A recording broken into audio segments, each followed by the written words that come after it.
I'm Paul Sanger for the Finance News Network, and today I'm talking with Lithium Universe, ASX code LU7, and they have a market cap around 10 million. Lithium Universe is in the process of constructing a project in Quebec to address the lithium conversion capacity gap in the North American market. We welcome back Lithium Universe CEO Alex Hanley. Alex, welcome. G'day, Paul. Thanks for having me. Now, Alex, let's start off with a bit of macro to start with. The east coast of North America is about to witness a substantial surge in battery manufacturing. Can you walk us through some of the finer details of this growth plan? Yeah, that's right, Paul. So, the eastern seaboard of North America will probably find itself home to around 25 to 30 either gigafactories or cathode facilities by the end of 2028. So that's a huge uptick in I suppose demand within the North American climate. In addition to that, the LCE or lithium carbon equivalent that's actually required to supply these gigafactories or cathode facilities is upwards of around 800,000 tonne of LCE equivalent per annum. Now, as a bit of a perspective, the total global output for LCE in 2022 was only a touch over 760,000 tonnes per annum. So we're talking about a doubling of the demand just in North America alone. And it's been well documented, Alex, that from a lot of politicians in the US is looking for localized sources of these products that go into EV cars. And at the moment, North America in particular is reliant of other geographies to get these components to build EV batteries, correct? Yeah, exactly. So 95% of the world's spodumene is currently processed in China. So any spodumene that is mined in North America, South America, is having to go all the way to China to get processed through their converters or refineries before making its way back into the North American ecosystem. Now, there's a huge push in North America, as you alluded to. Both Canada and the US are pushing for, let's say, an American-made value chain, all the way from mine through processing onto conversion, and then finally with the gigafactories. And I've just highlighted the huge supply deficit, in North America that's planned of around 800,000 tonnes per annum. Now, the conversion capacity currently planned in North America is just a touch over 100,000 tonne per annum. So there's a huge conversion deficit there within North America. Okay, so let's now talk about Lithium Universe and your core strategy to help bridge this gap by leveraging a proven track record in construction lithium converters. Well, we've previously introduced the company on your platform before, the Lithium Dream Team, where we call them. It's led by Iggy Tan. Of course, he's our chairman. Iggy, obviously, he built Galaxy Resources and the assets that were in there and made the company, Mount Cattlin and the Jiangsu lithium carbonate plant in China. We've also got Jingwan Liu. Jingwan is considered to be the international downstream expert and still remains to be, I suppose, a major contributor and consultant to the major conglomerates we know today. He built the Jiangsu plant alongside Iggy, as well as John Loxton, ex-Hatch, as well as Terry Stark, who was former GM of operations for Galaxy. Also on the team, we've got Pat Scallon. Pat was a former GM of operations for Talison for the Greenbushes mine for 25 years. So we've obviously got the pedigree, and what we're trying to do here is bring that expertise into North America and build the next conversion, or one of the first conversion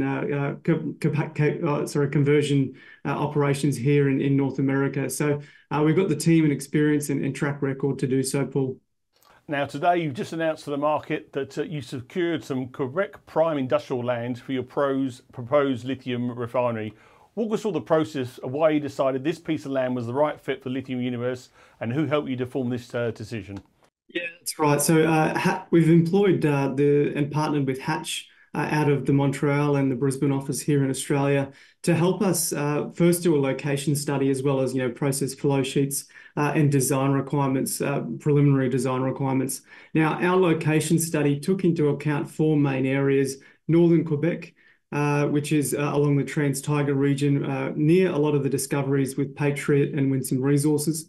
We also had a look at the Abitibi region, which is home to a lot of the historic gold mining activities within Quebec. And then on the eastern side, we looked at Saguenay, which is one of an up-and-coming areas within Quebec. The fourth area was the Montreal metropolitan area, situated between, well, along the St. Lawrence, so situated between Quebec City and Montreal. And it became quickly our favourite, obviously for a number of reasons. The utilities, we've got natural gas, we've got hydro electricity. In terms of logistics, we've got highway access, we've got rail going straight through the area. And as well as the port access, most importantly. So in terms of why, it ticked all the boxes quite simply, Paul. Yeah, and I guess from a capex perspective, position, having all those amenities around you is incredibly important and can keep costs down. Yeah. Yeah, that's right. And the Bécancour facility in particular, which we focused on, it's home to the POSCO GM factory, as well as the Ford SK Pro factory, and also Nemaska Lithium are building their lithium hydroxide plant there. So we're in a great industrial property, and what is becoming to be known as Lithium Valley, that area between Quebec City and Montreal. So we couldn't have picked a better spot for the plant. And look, where to from here? What are the next steps? And more importantly, what can investors expect news-wise from Lithium Universe over the coming months?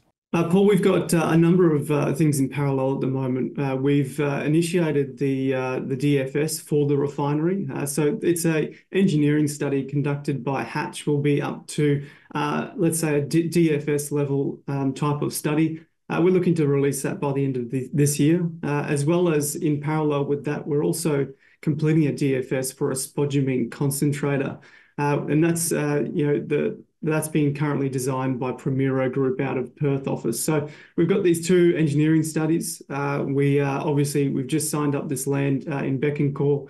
We'll also have a number of key milestones. Geotechnical work, civil work, environmental and Hydro-Quebec applications as well. So in addition to that, we've got the third business unit, you could say, and that's the exploration that's ongoing, both in Quebec, Ontario and the Australian assets. But we'll be obviously actively looking for potential partners and other opportunities in the project generation space.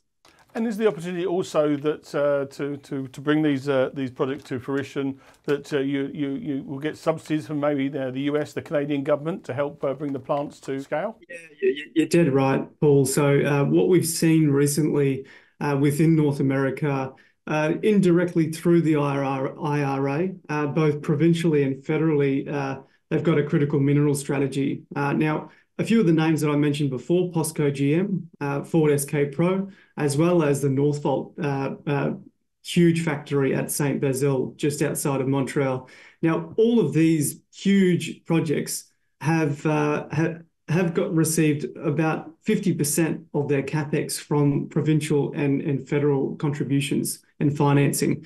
That's a huge, I suppose, commitment and support measure taken by both provincial and federal governments to really bolster the supply chain here in Canada and North America as a whole. And obviously, you already mentioned that early discussions with tier one off takers. You mentioned that there's a number close in the vicinity, and there has been across the market, particularly in North America, in other commodities like graphite. We've actually seen a bit of resurgence of tier one offtake agreements coming out this year, which obviously do help the financing a little bit easier discussions when you've got a tier one offtake agreement. So we'll be keen to see how those discussions develop over the coming months.